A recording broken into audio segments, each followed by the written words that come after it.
Hello, ladies and gents, boys and girls, people of all ages, sexualities, and identities, and welcome back to another musical slash play review. Now, I say musical slash play because Heathers was originally a movie back in the 1980s or 90s. Please correct me in the comment section. But essentially, recently today, after watching Moulin Rouge, I decided, you know what?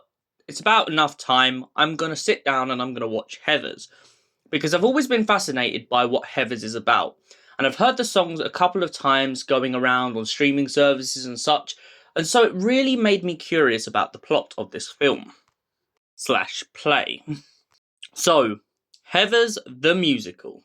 What is this about? It's about a young girl who is in high school who is dealing with the social pressures of kind of this hierarchy that school causes for many people.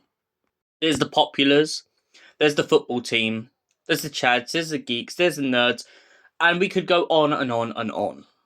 Essentially, this is a girl who doesn't quite fit into many boxes. However, one day she ends up getting put on the highest box of all, being in the popular group. Why? Because she manages to help the popular girls out of a sticky situation.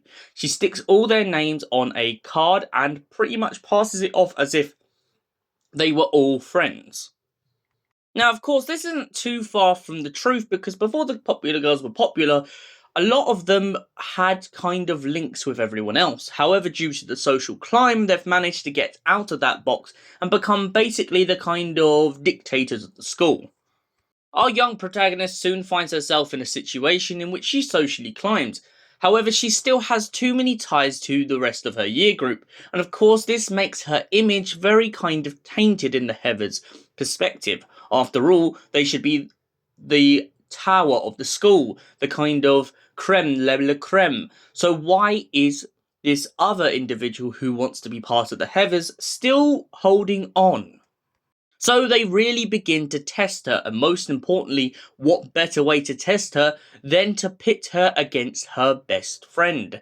They make her come up with an inscription, which is basically falsified handwriting from a boy to, in other words, trick this other girl into believing she is being asked out. Then, to bully this girl even further, they begin to make a giant kind of piñata out of a pig to essentially mock her for her size. The girl then runs off in tears off of the party, and our protagonist is left in this kind of dead zone. She doesn't know what to do, but she does know one thing. She is in an absolute mess. Now, her only viable option at this point is to either apologise to the Heathers or pretty much escape school in general, because school's going to be hell for her. Then she remembers the new boy, who's a little bit gothic, but also could just be a bit of a emo kid. He seems to have his back against the wall as he begins to fight off most of the school, not giving a care in the world who gets in his way. This, of course, absolutely attracts our main protagonist. She is bursting in the loins for this guy. And so she decides to run off, and, well, what happens behind closed doors happens behind closed doors. The next day she wakes up in his bedroom, and then the two come up with a plan to apologise to Heather just so that they can kind of get back in her good books. However, what she doesn't realise is that her new boyfriend has a much more maniacal plan. Instead, he pretty much poisons Heather and kind of starts to get on a killing spree of the other students as the story progresses.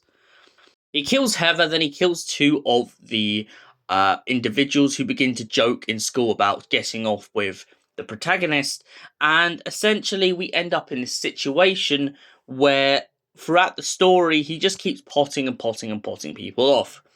However, then we have a problem, a social problem between the school. Our protagonist is at the height of her ability. However, her old friend begins to suspect that she could have been to do with the murder. After all, she had admitted to being very good at forging people's handwriting.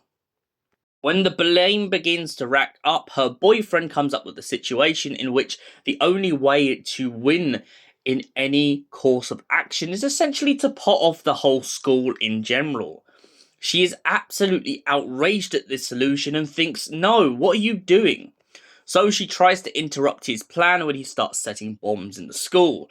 However, when she does so, she almost ends up killing herself in turn. Instead, because her boyfriend is obsessed with her, he decides he will kill himself instead just so she can live another day. He goes off onto the football field, blows himself up, and then she returns to the school unscathed and pretty much coming up with excuses for exactly what just occurred. She also technically just takes Heather's headband and becomes the new kind of Heather. So, what was my thoughts of Heather the musical? I love the songs.